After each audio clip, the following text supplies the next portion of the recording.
آج کا کویشچن یہ پوچھا گیا ہے کہ کچھ لوگوں کے ہینڈ ٹریمرز ہوتے ہیں.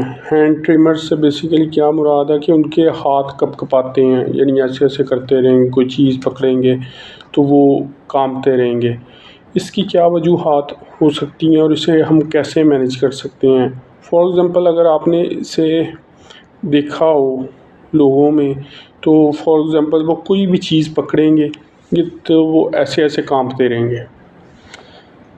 وہ جب ان کے ہاتھ کانپتے ہیں تو اس میں بیسیکلی کیا کیا وجوہات ہو سکتی ہیں؟ ایک تو انگزائٹی ہو سکتی ہے، دوسرا اس میں پارکنسن یا الزائمر ڈیزیز ہوتی ہے، وہ ہو سکتی ہے.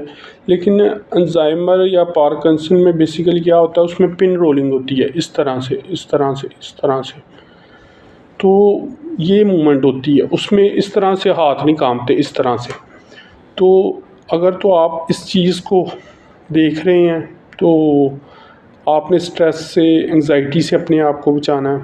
اس کے علاوہ اگر آپ ہینڈ ٹریمرز کا شکار ہیں تو اس میں بیسیکلی کیا ہوگا، اس میں ضروری نہیں صرف آپ کے ہاتھ ہی کانپے، اس میں یہ بھی ہو سکتا ہے آپ کی گردن بھی کانپے، آپ کی باڈی بھی کانپے.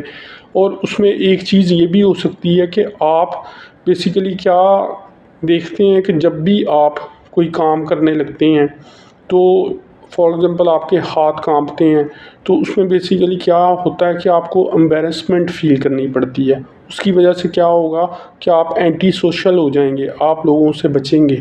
اس کی وجہ سے کیا ہو سکتا ہے، اس میں یہ ہو سکتا ہے کہ آپ you might get into depression, یعنی شاید آپ ڈپریس فیل کرنا شروع کر دیں. تو یہ کنڈیشن بھی ڈیولپ ہو سکتی ہے. تو اگر تو آپ نے اپنے آپ کو ہینڈ ٹریمر سے بچانا ہے تو اس کا بہترین یہی حل ہے کہ آپ پرسکون رہیں. دوسرا اس میں یہ ہے کہ انگزائٹی سے اپنے آپ کو بچائیں. اور یہ کوئی میجر مسئلہ نہیں ہے، لیکن اگر آپ اس کنڈیشن سے گزر رہے ہیں تو آپ کو یہ متعین کرنا پڑے گا کہ آیا کہ یہ پارکنسن ڈیزیز ہے، الزائمر ڈیزیز ہے، یعنی یا پھر ہینڈ ٹریمرز ہے. تو اس چیز کو اگر آپ ڈٹرمن کر لیں گے تو ایز سچ کوئی اتنا بڑا مسئلہ نہیں ہے، یہ چیز کو آپ مینیج کر سکتے ہیں. اس کے لیے یہی ہے کہ آپ کو پہلے یہ ایکسیپٹ کرنا پڑے گا کہ آپ اس کنڈیشن میں مبتلا ہیں. تو آپ اس چیز کو پھر ٹیکل کر کے اس سے معاشرے میں امبیرس فیل نہیں کریں گے اور نہ آپ ڈپریشن میں جائیں گے. تو اس کے علاوہ آپ میرے ساتھ میڈیکل اپوائنٹمنٹ بھی بک کر سکتے ہیں، اس کا لنک نیچے ڈسکرپشن میں ہے. Thank you.